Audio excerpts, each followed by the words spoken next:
Greetings. This is Rabbi Aaron Box from Temple Beth Shalom, back again with my podcast for the week. On February the 14th, Friday night, I will be, for the third or fourth time, be conducting a classical reform Shabbat service here at Temple Beth Shalom. We do it now twice a year, once early or late winter, early spring, and then another time in Thanksgiving, during Thanksgiving, I should say, or around Thanksgiving. And I was asked last week why it was important to still do the classical reform service, even though our regular Friday night service is not classical reform. We use the Reform prayer book, Mishkan Tefillah, but we don't use classical reform prayer books, the UPB.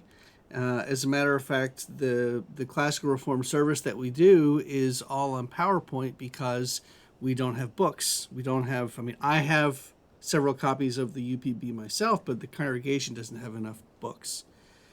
And so when I was asked the question of why we still do this service, my answer was it's important for us to remember the history of our movement. That as time has gone on, as we've changed and we've reformed, as we're continuously reforming as a movement, the Torah is a living document. So just like that, our practices somewhat are changing. But it's important to remember our history as well.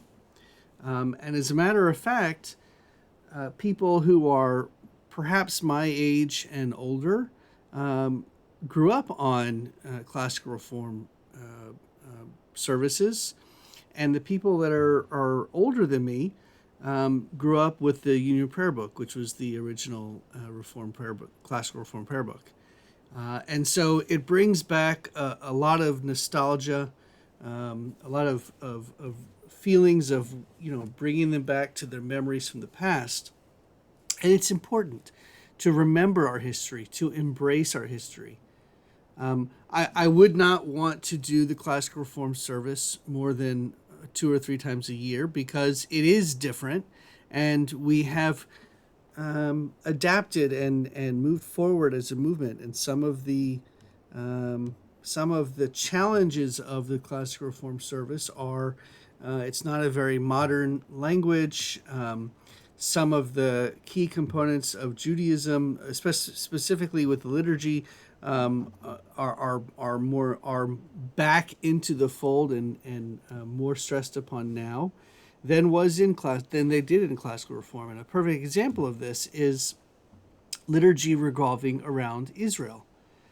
Back when the classical reform movement began, or when the earliest reform movement began here in the United States, Israel was not seen as a place of there was not a need to make aliyah.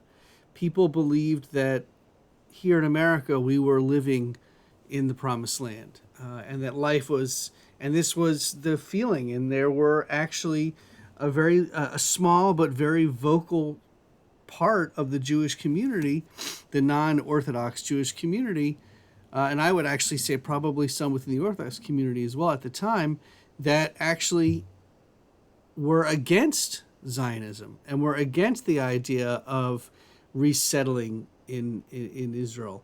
And it wasn't that they were against Israel, clearly not, but they didn't feel like there was a need. It was okay to have a promised land in the United States of America, and that's the way they felt. Now, obviously, lots of things changed in the 20th century, specifically between the end of World War I and the beginning of World War II, and then obviously in the aftermath of the Holocaust, there were a lot of key changes to the liturgy, specifically around Israel. And now the Reform movement encourages people to make aliyah if they want to. And we take, as a Reform rabbi, I find it a very holy task and responsibility to take people, specifically my congregants and other Jews, to the land of Israel to experience what life is like there. And if any of my congregants wanted to make Aliyah and move to Israel, I would certainly never oppose that, and I would help them do that. 100 years ago or so, I'm not sure that as a rabbi back then I would have. But again, things change. So it's important for us to embrace that part of our history. And I think that when we neglect our history or forget our history or don't embrace our history, it's hard for us to know where we got things wrong, where we got things right. You know, you've I've heard the quote. I'm sure you have too. That we have to learn from our history, or else history will repeat itself. Well, some things about our history can be repeated, but if we don't learn from the errors of our past or the mistakes that we've made, and of course I'm not just speaking about Judaism here, I'm speaking more broadly, then we can't move forward.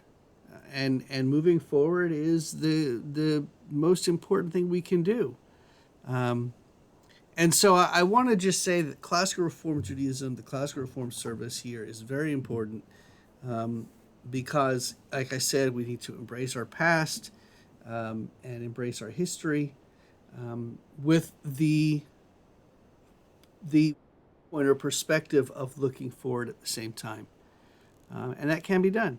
And I hope that we can continue to do that, not just in the Jewish community, but also in the greater world out there and everything that we do. And with that, I will bid you a Shabbat Shalom, and I'll be back next week for my next podcast.